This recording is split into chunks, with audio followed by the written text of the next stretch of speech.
Good afternoon, and thank you for attending this session as the Cleveland Foundation annual meeting presented by KeyBank continues.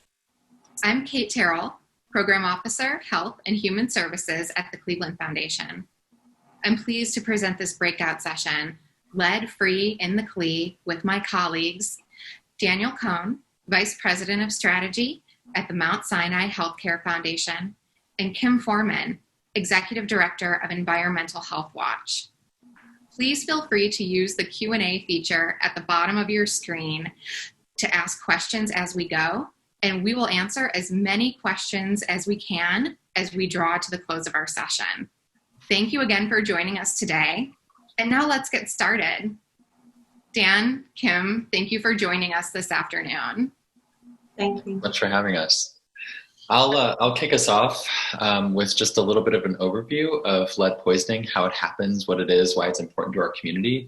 And then Kim will take us away with some other important information about how to prevent lead poisoning and some of the connections between lead poisoning and what Ron Richard talked about with regard to racial equity and its connection with lead poisoning. Wonderful. Time is tight, so let's Let's do it. Let's jump right in. So thanks again to Cleveland Foundation, Kate, for your partnership, for your thought leadership, for Cleveland Foundation's extraordinary partnership, not just in the current iteration of Lead Safe Cleveland, but in your long history of investing of issues related to neighborhood conditions, racial equity, and all things that we hope eventually create the conditions where everyone has a fair shot at thriving. Lead poisoning is one of those issues, and I just want to briefly say that this has been an issue in our community that, as many folks will know, is not new. You've heard about lead poisoning for decades. In fact, Kim has been involved with this work for more than 2 decades, and she'll hit on that in just a moment. But the thing about lead poisoning is that it is solvable. It's one thing where we actually know the problem and we know the solution. Our challenge, frankly, has been cultivating the political and the community will to actually take on this issue at scale. When I say it's solvable, when I say we know what the problem is, what I mean to say is we generally know what causes lead poisoning.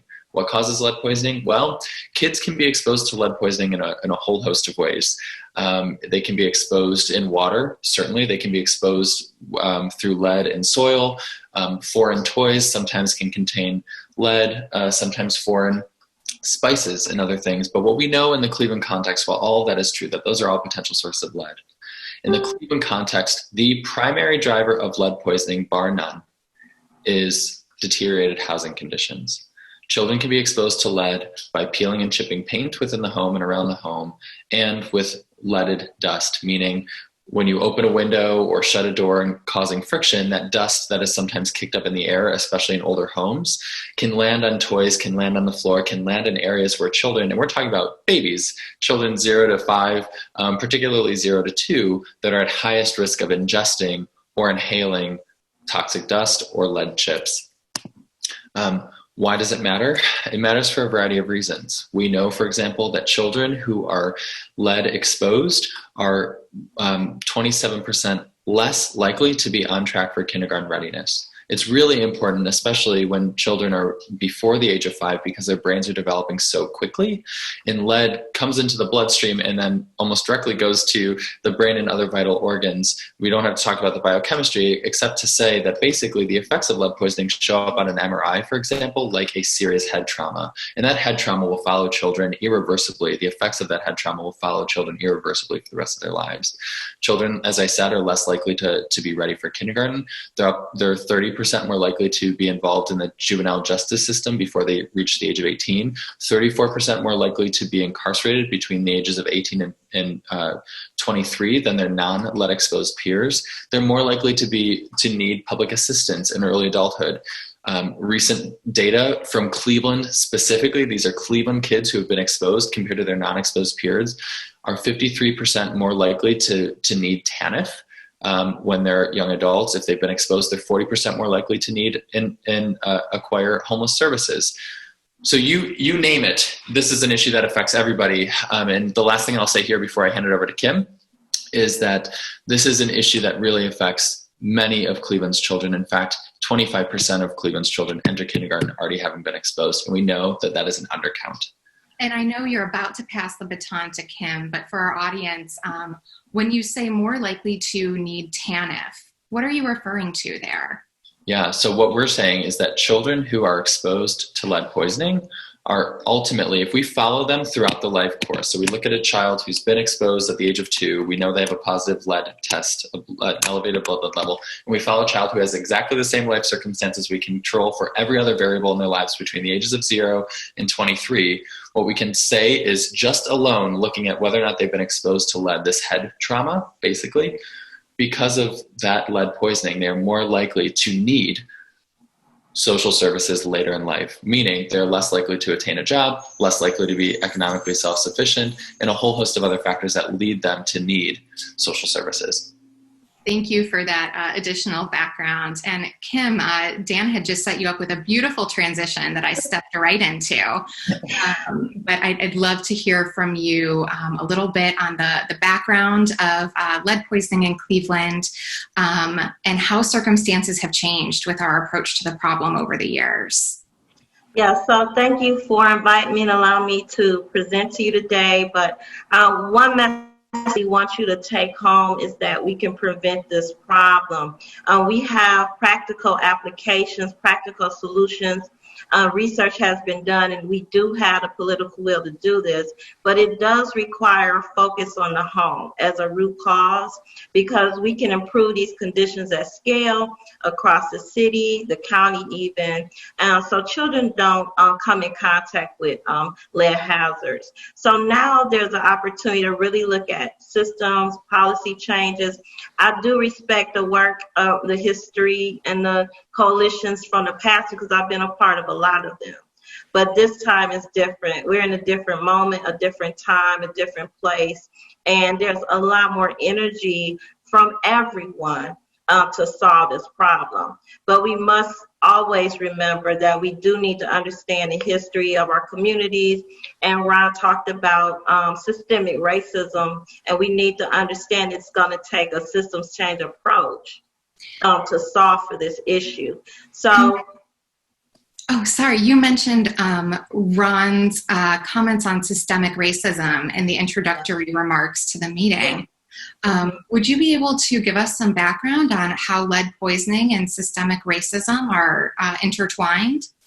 Yes, so technically you have policies based on values and unfair practices based on those policies that are embedded in the way we have done business across our country. That creates real impact, real problems, and a substandard housing issue that we see today, right? So this didn't just happen by accident. This was intentional policies put forth and supported by our government as well as practitioners here. So now we can undo that because we have awareness about how we need to focus on that intentional practice so we can be intentional about undoing that or shifting the way we're looking at work, which also including impacted residents, citizens, and folks who have lived experiences into our work in a real way, right? They have value. They sit at the decision-making table with us and continue to work long-term, right? So this is important about shifting the power at the table, at the decision-making table, and making sure we're incorporating the lived experience in our decision-making, not just our programming. Could I add a little bit here? Because I think what Kim is saying is so vitally important. And it goes exactly, Kate, as you were saying, to what Ron mentioned previously, that there have been historic policies and practices that have created the current conditions in which some children are at higher risk of lead exposure than others. And by that, I mean Black and brown children in the city of Cleveland are at substantially higher risk of lead poisoning. And that's not because their skin color makes them somehow more at risk, right? Whether your skin is dark or light does not mean that you are developmentally more at risk of somehow inhaling or ingesting lead poisoning. It is because children who are Black and brown are more likely to live in deteriorated housing conditions. And that circumstance, that life circumstance that those children and frankly those families didn't necessarily choose, that's largely the result of a long history of policies and practices and frankly even financial practices. I mean, one of the challenges we'll talk about in just a moment is that we've had such radical disinvestment over time. We don't even have the bank products available for landlords, for example, who would want to invest in their properties. And I'll talk about that in just a moment. Suffice to say, I think it's worth getting really clear on this, because I just want to give two brief words here. First is that if you look at the maps of redlining and lead poisoning in Cleveland, they're nearly identical maps. And Dan, I'm going to interrupt you one more time for our audience who may not have the depth of technical knowledge that you and Kim have. Sure. When you refer to redlining, what is that? Sure. When we're referring to redlining, we're talking about historical policy in the 1940s that created access to financial products, particularly mortgages, to folks who would want to purchase a home. Those loan products were not available to everyone equally. In fact, they were only primarily available to white folks, and simultaneously were not available for homes. Mortgages were not available for homes that were located in Black and brown and Jewish and Catholic, by the way, neighborhoods. Shortly thereafter, there was a huge shift in our population. White flight was a large result of redlining, but there were a whole host of other disinvestments. In fact, even to this day, right, we see racial segregation in large part a result of redlining, but also a result of all the other things that intentionally or unintentionally, resulted from that one policy, and frankly, housing policies before and after that disproportionately burdened Black and brown people and created opportunities for white people. I think the other really important piece to this is that it is certainly Black folks are at really high risk, Black children are at really high risk in our community, but so are brown children. We're talking about Latinx children and children from immigrant and refugee families. In fact, of the 16 children in 2016 who were hospitalized for extremely high rates of lead poisoning here in Cleveland, we mean elevated blood levels in the 40s, 50s, 60s, like irreparable, unfixable harm. More than three quarters of them were refugee children, right? So those are children that we are placing into situations. They weren't lead poisoned before they came here. They came to this country. We put them in awful housing conditions only for them to be poisoned. So there's a real issue here when we're talking about who has access, who gets to decide, and frankly, where we're concentrating poverty and what that means for what our neighborhoods look like. And that's really what the work of the Lead Safe Cleveland Coalition is working to undo. Yeah, and just to add that there was an intentional practice of color coding neighborhoods, which came with a value proposition. So if you're Black and brown, we value you less, you will be moved to these particular areas. If you're a different culture, then we'll create more safe spaces for you to live. So just along with the banking and economics, there's the actual practice of segmenting people out based on the color coding of a particular neighborhood or area. So we're talking about decades of, as you've said, Kim, values-driven policy that disproportionately impacted Black and brown home buyers, steering them into certain neighborhoods. And then, Dan, the compounding factors that you've mentioned, depressed home value in those neighborhoods, creating conditions in which today we now see low-income individuals, still disproportionately Black and brown, here in Cleveland, inclusive of our newly arriving refugee populations, landing in these neighborhoods because it is what is financially viable, and then inheriting this legacy of deteriorated housing stock, leaving them more at risk. And the answer is who had the opportunity to get out, right? So redlining affected everybody, but it disproportionately burdened some and it advantaged others. That's the point. It actually affected all of us, but white folks had the opportunity to get a mortgage and get out, whereas Black and brown folks were not able to leave concentrated poverty, concentrated areas within urban cores, frankly. So as we look for a mechanism to today, in this moment, perhaps leverage policy, tie into housing as a causal factor for lead poisoning and lead exposure. You both teased several times our solution that we have on the table today to get us on a new journey in addressing lead in Cleveland and moving us to a lead-safe community. Are you able to tell us a little bit about the work you've been alluding to? Sure. Kim, why don't I kick off with a little bit of background on the coalition and the Lead Safe Home Fund, and feel free to fill in where I inherently fail. So just a little bit of background on the Let's Save Cleveland Coalition. Again, Cleveland Foundation has been a part since day one. Certainly Kim has been the mastermind behind all of this, and has really been in the game for, 2 decades or more now. The Let's Save Cleveland Coalition really stands on big and broad shoulders. We have been kind of in a state of forming since 2017, all throughout 2018, a deep process of research and analysis and partnership development. And we launched the coalition in January of 2019 in the auditorium at City Hall and to announce this public-private partnership with city, county, state government, but really, really led by community. So all of our committees, all of the work is led by people outside of city government. And I think Kim may hit on that in a little bit here. The focus of our work is one goal, getting the community around a single goal, which is making Cleveland lead safe in 10 years. What does that mean? It means improving housing conditions at scale so that children never have to come into contact with lead hazards in the first place. We can prevent this. This is something that doesn't have to affect a quarter or more of our kids. So what did we do with this work? We now have a coalition of over 400 people, 430 or so across 120 organizations. And this isn't just like one of those coalitions that calls itself a coalition, but is actually a listserv. We are an active, breathing, moving, intense, no one sits on their hands coalition.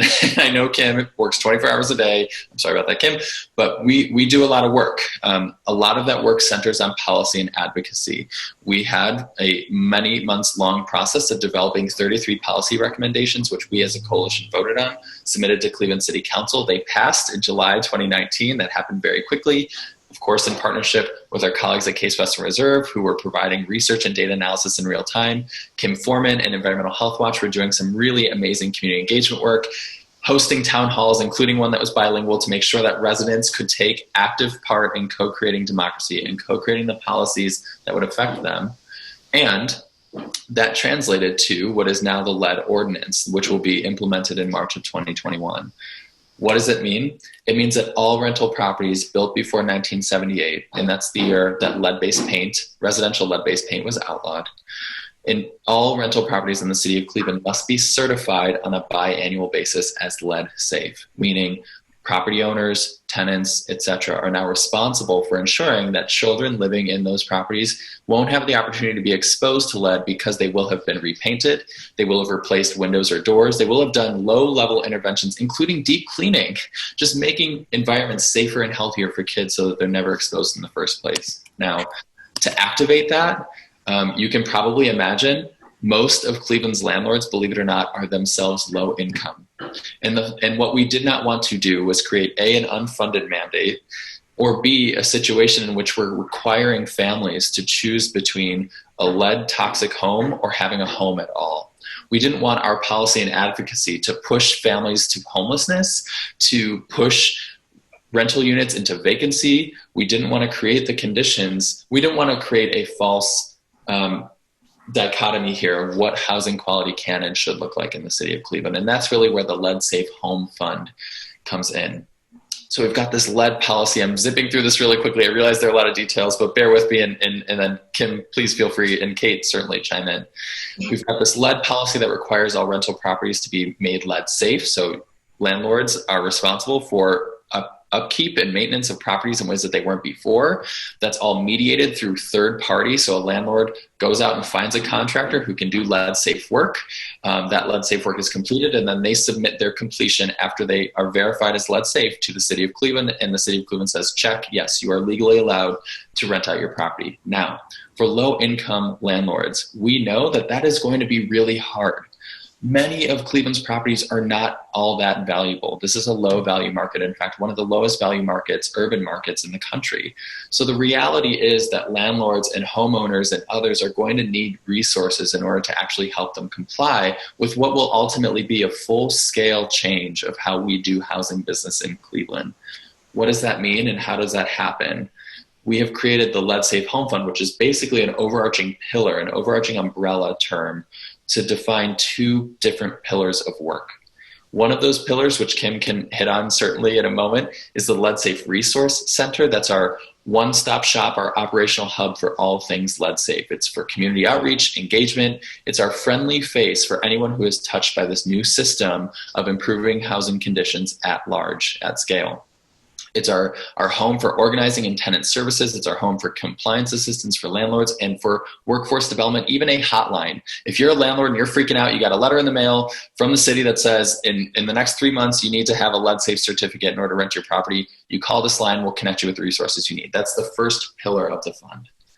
The second pillar of the fund, and this is really where it gets like totally out there in a really cool way, so it's important that folks tune into this, are the lead safe home loans and grants. We talked a little bit before about housing policies that have created conditions whereby even if you wanted to invest in your property, even if you wanted to borrow $3,000 or $2,000, for example, to make these necessary home repairs so that your rental property can be lead safe, those financial products by and large do not exist, particularly for landlords. And in a city like Cleveland, where improving your house, your rental property might cost you $1,000 or $2,000 or $3,000, if you're a low-income landlord, even that amount may be inaccessible.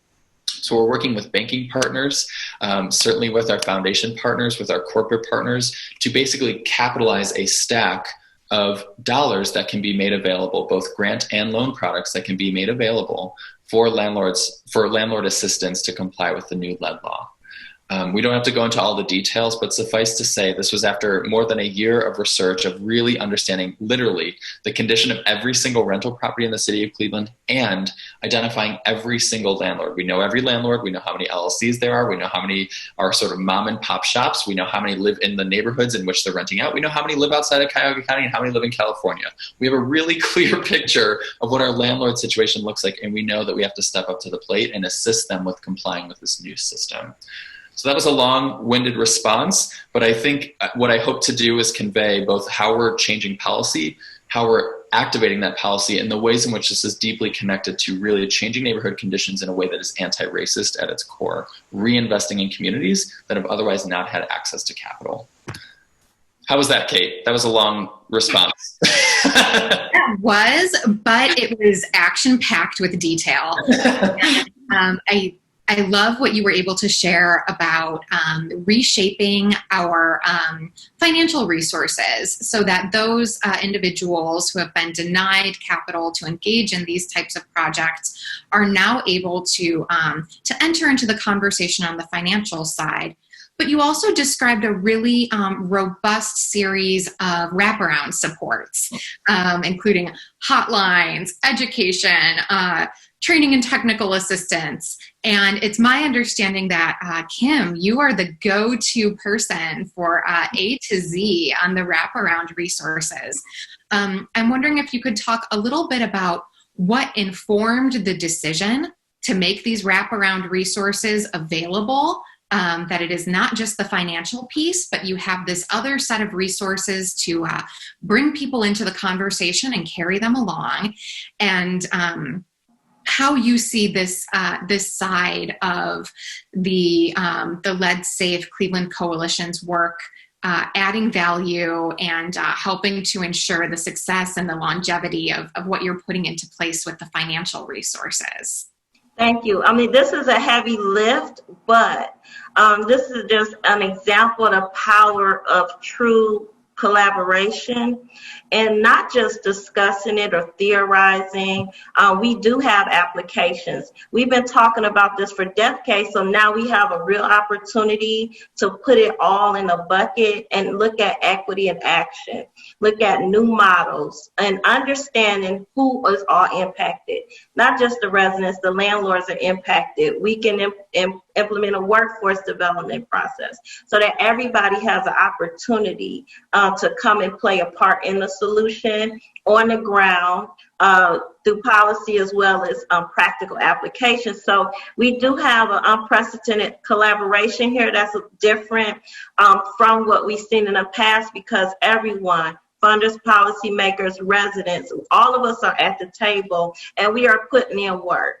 We set up values at the onset and people are actually committed to those values. It's not about what organization you come from. Everybody is at the table working hand in hand, and therefore we start to get a better understanding of how people are feeling, what they're dealing with, and the science and the technical and the city government, everyone's contributing, so we have a better understanding of how to apply our knowledge in a different way. And so this is not owned by the city or the county or state government. It's truly community. And what I value and what I have worked on is building capacity of resident leaders who can work in their community, sit at our decision-making table, and they've been in this process and part of this coalition for over 2 years now.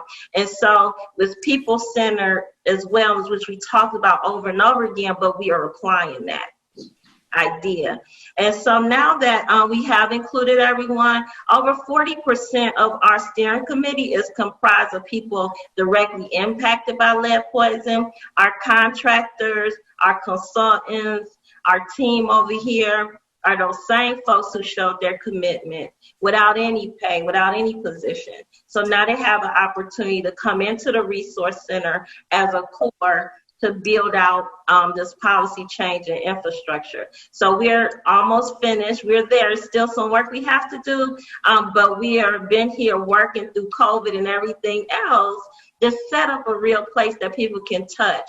We want the experience on the ground to feel different than it has been before, and we need to definitely connect people to real time, real access, so they can do the mitigations that need to happen. And we must understand this does not take a lot of money to make a home lead safe. It just takes the right supports and avenues and direction and navigation.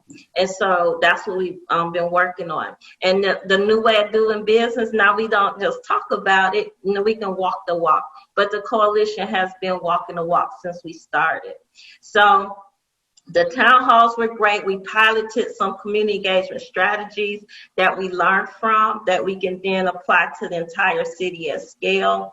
And we are creating mechanisms for people to touch folks on the ground, go to a website and make things streamlined or participate in actually working on properties in their neighborhoods. And really a community-based approach to elevating this work and allowing people to connect them at different levels and pipeline folks into the spaces and places.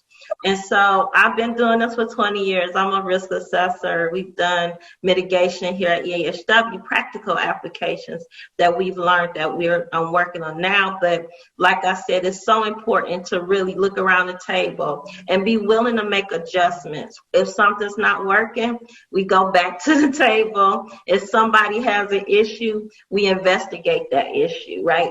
We continue to look and review, respond, react, and go back at it again. And that's what's going to take to make this real and really addressing issues and not just, blowing people off, so to speak. So that's not what has happened here at all. It's been a wonderful experience. And, in the spirit of community participation and in not blowing people off, I would love to transition into using our final 10 minutes or so for question and answer. Before I begin, I want to quickly address where you can find a little more information on the Lead Safe Cleveland Coalition. So Lead Safe CLE, so Lead Safe CLE.org is the homepage for the Lead Safe Cleveland Coalition. Following this web session, we'll also be making additional resources available to attendees. So you will have the option to opt in to receiving additional information about lead and environmental health and environmental racism. And I would love, if you're interested in staying involved in this conversation, for you to sign up to receive those follow-up materials and resources. And then Dan and Kim, are there any quick action steps you might suggest for those who are interested in learning more or doing more before we segue into the Q&A? Join the coalition. It's so important. You can find your role, you can find your lane. We have many opportunities, many committees, but we do encourage people to participate in the work. So the coalition welcomes both individuals and institutions to participate? Yes, Absolutely. All of the above. And I would say, we're looking for partners. We are raising $100 million for the Let's Save Home Fund. We've raised about $25 million to date in our first 8 months of fundraising. This is a 5-year goal. And we're looking for all forms of capital. We're looking for all forms of partnership. And so grants, loans, PRI, you name it. We are really looking to reshape what housing looks like in the city of Cleveland. And I just want to say here, it's so important that people understand that. Let me go on. This is a quick digression, but it's worth stating. A lot of us talk about policies and systems. We talk about, we just have to move upstream, or, it's all about unjust this and that. Very few people can actually translate that to actionable work and real change. It's great to talk in theory. It's very different when you're talking brass tacks on how to actually get it done. This is one of those issues that if you care about education equity, if you care about criminal justice, if you care about childhood development or health or neighborhood conditions or housing, or frankly, just racial justice, this is an issue that is so clearly actionable, and we have a light at the end of the tunnel. We know what the answer is. Help us get there. That's the point of this work, is that lead poisoning is an issue in and of itself, but it's a euphemism for a whole host of other deeply systemic issues that we actually can fix. So in the spirit of getting there, we have a question from one of our attendees. We've talked a lot about the action plan. We've talked a lot about the coalition building. What would you identify as one of the biggest barriers for implementation and execution? And if you have a story about maybe how you're working to overcome that, feel free to share. Of course, being mindful that there are a couple other questions that we'd like to get to. For me, it's just I had to start somewhere. I had to create a structure and bring on folks. So until we get out, until we launch, right, I can't really speak to it because I do have an awesome team here. But once we get out, I'm sure we'll identify, and we're trying to cover the entire city of Cleveland. But my team is really great. So we will see once we get out there and identify any additional barriers. Right now, we're just on the ground kind of building up the team and training right now. So building out the structure, getting the right people to the table, and securing the resources to make your work possible. In terms of launching, what is your tentative launch date? So we've already launched the Let's Safe Resource Center, and Kim has already done some great work on workforce development. And that's actually what I would say is going to be our biggest challenge, frankly. This is not just a Cleveland issue. This is not just an Ohio issue. Anyone who has ever taken on this issue of housing conditions at scale, improving housing conditions at scale, has had to start and end on the workforce development side. And this is not just like we'll train a few people, they'll do a job for a while, and then they'll go away. We're creating a system of ongoing housing maintenance. So we're really having to create positions, several hundred jobs for contractors, for your neighborhood handyman who may be able to skill up, maybe start a small business or, an entrepreneurial enterprise. That is a nut that not a lot of people have cracked, that Kim, under her leadership and with the entire team, are really working hard on. That to me is going to be our biggest challenge, but we've already started the workforce development stuff. In terms of launching the actual fund, meaning making available the Lead Safe home loans and grants, we are looking to close on our first pool of capital in November, meaning financial products will be available, we hope, by the end of this year. Very timely for first quarter needs of landlords who we know are going to start complying with the Let's Safe Home law in March of 2021.